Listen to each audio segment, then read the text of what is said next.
હરિઓમ શ્રી કૃષ્ણ વંદે જગદગુરુ. કેમ છો મારા વાલા મિત્રો? મજામાં ને? ફરી એકવાર આપ સૌનું આપણી ગીતા જ્ઞાન ગંગાના ચેનલની વિશેષ શ્રેણી સંપૂર્ણ સનાતન ગ્રંથ પરિચયમાં હાર્દિક સ્વાગત છે. સૌને મારા જય શ્રી કૃષ્ણ, જય માતાજી, રામ રામ, રાધે રાધે, હર હર મહાદેવ. મિત્રો, આજની જ્ઞાન યાત્રાનો સનાતન ધર્મનો ખાસ અને દિવ્ય ભવ્ય ધર્મ ગ્રંથ 12મું ઉપનિષદ શંકરાચાર્યજી ભાષ્ય પરંપરામાં વિશેષ સ્થાન ધરાવતું મહત્વપૂર્ણ ઉપનિષદોની શૃંખલામાં આજે આપણે ઋગ્વેદ સાથે જોડાયેલા પ્રાણ વિદ્યા, જીવની પરલોકની યાત્રા એટલે કે દેવયાન અને પિતૃયાન માર્ગ તથા આત્મજ્ઞાનનું અદ્ભુત વિશ્લેષણ કરતા કૌશિતકી ઉપનિષદ વિશે આપણે 14 સ્ટેપ પદ્ધતિ મુજબ સંપૂર્ણ અને સ્વતંત્ર પરિચય મેળવીશું.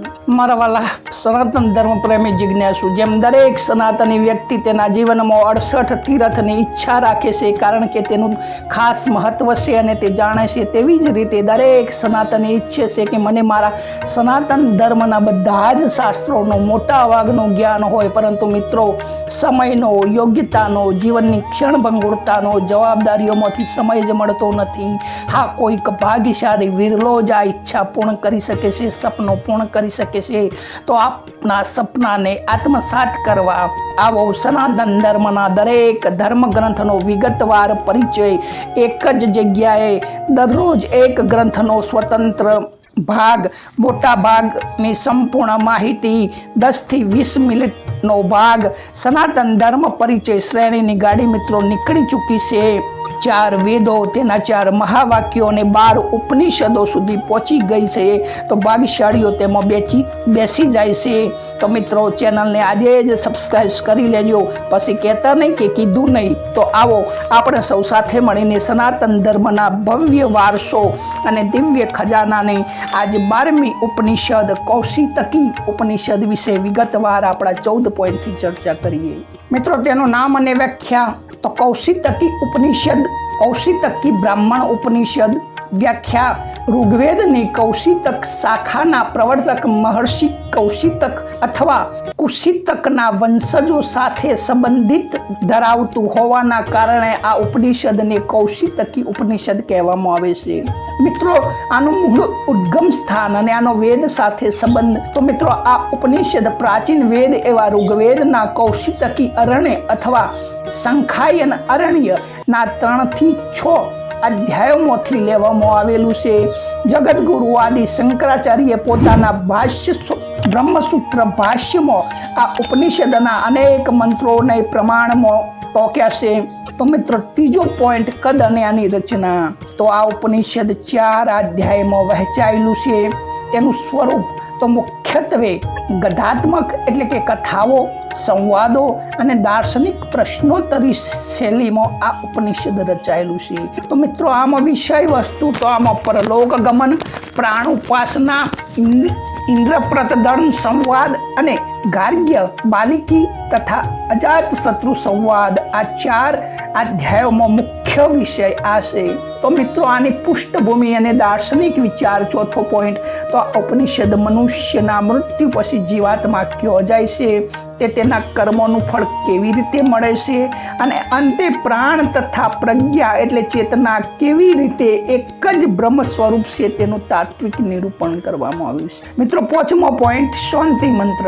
તો આ ઋગ્વેદ ઉપનિષદ હોવાથી તેનો શાંતિ મંત્ર વાણી અને મનની પવિત્રતા માટેનો છે. ઓમ વાગ્મે મનસી પ્રતિષ્ઠિતા મનો મે વાચી પ્રતિષ્ઠા વિરામી યદી વાગ મનસી પ્રતિષ્ઠતા મનો મે વાચી પ્રતિષ્ઠમ.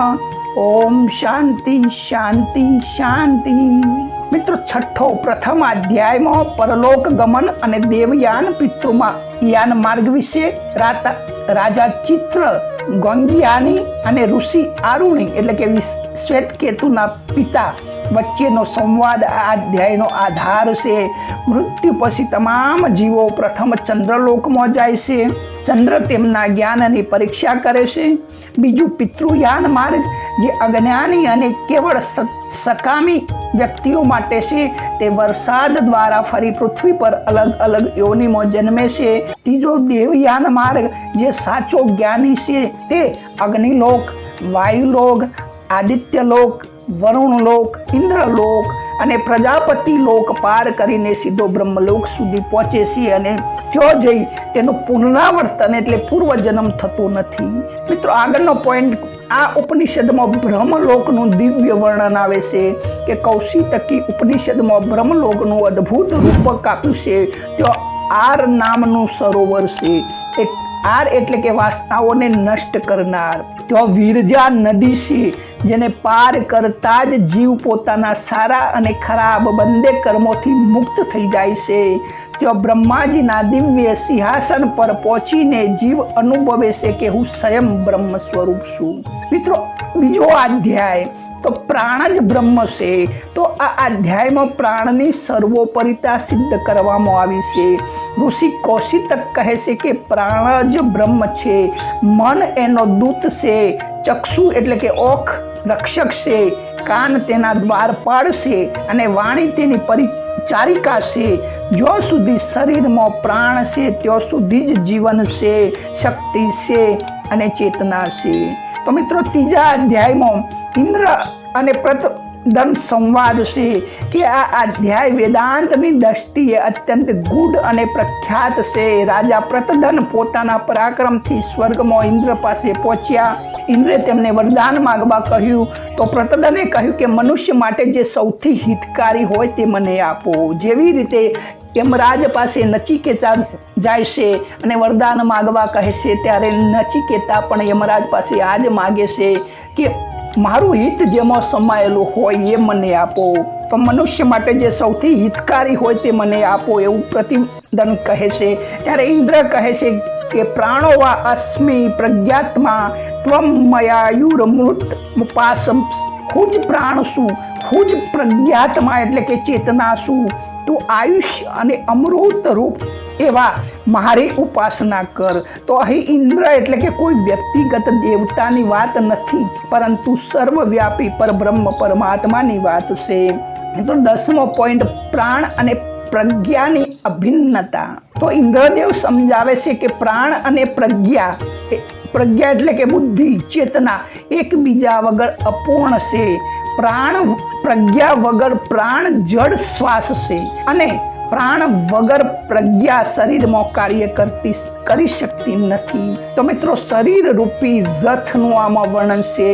જેમ રથના પૈડામાં આરા એટલે કે ચક્ર નાભી સાથે જોડાયેલું હોય છે તેમ તમામ ભૂત માત્ર એટલે કે ઇન્દ્રિયો અને વિષયો આ પ્રજ્ઞા એટલે કે ચેતના સાથે જોડાયેલા હોય છે અને પ્રજ્ઞા પ્રાણ આ બંને બ્રહ્મ સાથે જોડાયેલું હોય છે.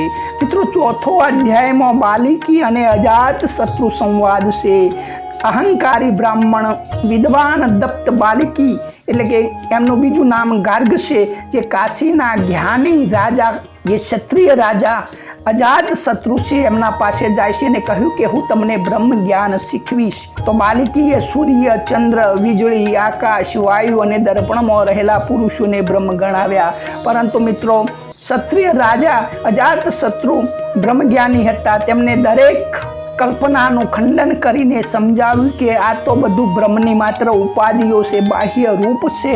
અંતે બાલિકી નમ્ર બનીને રાજા અજાત શત્રુના શિષ્ય બન્યા, જે દર્શાવે છે કે જ્ઞાન આગળ પદ કે જાતિ ગૌણ છે.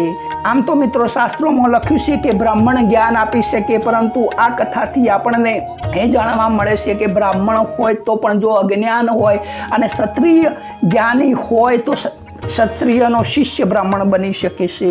તો જ્ઞાન આગળ પદ કે જાતિ ગૌણ છે. તો મિત્રો આત્માનો ઉદ્ભવ.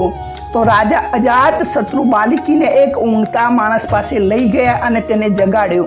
રાજાએ પૂછ્યું કે આ માણસ જ્યારે ગાઢ નિંદ્રામાં હતો ત્યારે તેની ચેતના ક્યાં ગઈ હતી અને જાગ્યો ત્યારે ક્યાંથી પાછી આવી? તો રાજા આનો ઉત્તર આપે છે કે જ્યારે ગાઢ ઊંઘમાં એટલે કે સુષુપ્તિમાં જીવ હૃદયની હિતા નામની 72,000 નાડીઓ દ્વારા પરમાત્મામાં વિશ્રામ કરે છે. જેવી રીતે અગ્નિમાંથી તણખાઓ ચારે દિશામાં ઉડે છે તેમ એ જાગૃત થતાં જ એક જ આત્મામાંથી તમામ પ્રાણ, ઇન્દ્રિયો, લોક અને દેવતાઓ પોતપોતાના સ્થાને પ્રગટ થઈને પોતાનો વ્યવહાર શરૂ કરી દેશે. તો મિત્રો 13મો પોઈન્ટ, આનાથી વ્યવહારિક લાભ શું થાય? તો કર્મોની જવાબદારી. તો જીવ જેવું કર્મ અને જેવું ચિંતન કરે છે, મૃત્યુ પછી તેવા જ માર્ગે તેની ગતિ પામે છે. તેથી સત્કર્મ કરવાની પ્રેરણા મળે છે. મિત્રો, મતિ તેવી ગતિ.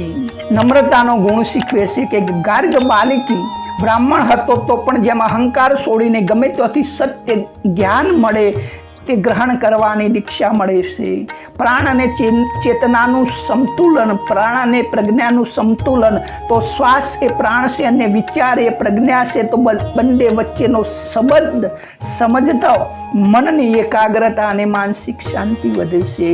તો કૌશિતકી ઉપનિષદ એ જીવન, મૃત્યુ, પ્રાણ અને પરમ પ્રજ્ઞાનું વૈજ્ઞાનિક વિશ્લેષણ જે આપણને બાહ્ય પ્રકૃતિની ઉપાસનામાંથી મુક્ત કરી અંદર રહેલા પ્રાણ રૂપી પ્રજ્ઞાત્મા સુધી લઈ જાય છે અને સમજાવે છે કે જે ક્ષણે મનુષ્ય પોતાની અંદર રહેલા આત્માને ઓળખી લેશે તે તમામ પાપ પૂર્ણથી પાર થઈ બ્રહ્મલોક એટલે કે અમરત્વને પ્રાપ્ત કરી લેશે. તો મિત્રો, આ સાથે આપણી સનાતન ધર્મના 12 મુખ્ય ઉપનિષદો જે જગદગુરુ શંકરાચાર્ય દ્વારા ભાષ્ય લખેલું છે તે પ્રથમ ઈશાવાસ્ય, બીજું કેન ઉપનિષદ, ત્રીજું કઠ ઉપનિષદ, ચોથું પ્રશ્ન ઉપનિષદ, પાંચમું મંડક ઉપનિષદ, છઠ્ઠું માંડુક્ય ઉપનિષદ, સાતમું તૈત્તરીય ઉપનિષદ, આઠમું ઐતરીય ઉપનિષદ, નવમું સંદોગ્ન ઉપનિષદ, 10મું બૃહદારણ ઉપનિષદ, 11મું શ્વેતાશ્વર ઉપનિષદ અને 12મું કૌશિતકી ઉપનિષદની પવિત્ર જ્ઞાન યાત્રા સંપૂર્ણતાપૂર્વક અહીં પૂર્ણ થાય છે. તો આવી જ રીતે સનાતન ધર્મનો દરેક ધર્મ ગ્રંથનો વિગતવાર પરિચય આપણી 14 સ્ટેપ પદ્ધતિથી વિષયવાર મેળવવા માટે જો હજુ સુધી ચેનલ આપે સબસ્ક્રાઇબ ન કરી હોય તો કરી લેજો. શેર, લાઈક, કોમેન્ટ તો જરૂર કરજો જેથી વિડીયો વધુના વધુ લોકો સુધી પહોંચે અને સનાતન ધર્મનું જ્ઞાન દરેક વ્યક્તિ પામી શકે. મિત્રો, આવતીકાલે આપણે જેવી રીતે 4 વેદ અને તેના 4 મહાવાક્યો, પછી વેદો અને ઉપનિષદોને જોડતી કડી જેમ બ્રાહ્મણ ગ્રંથો અને આરણ્યકો હતા જે સેતુનું કામ કરતા હતા, તેમ આ ઉપનિષદો અને સનાતન ધર્મના શાસ્ત્રો વચ્ચે બીજો સેતુ આવે છે. પ્રથમ તબક્કો આપણે પૂરો કર્યો વેદોનો, બીજો તબક્કો 12 પ્રમુખ ઉપનિષદોનો અહીં સંપૂર્ણ પૂરો કર્યો.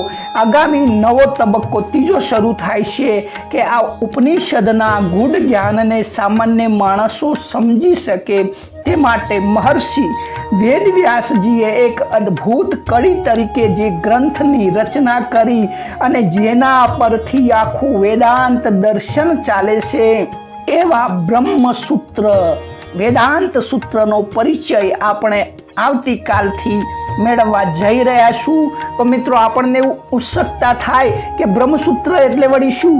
તો આ માત્ર અડધી લીટીના સૂત્રમાં આખા બ્રહ્માંડનું રહસ્ય વ્યાસજી આપણને કેવી રીતે સમજાવે છે તે આપણે આગળના જ્ઞાન સત્રમાં જોઈશું.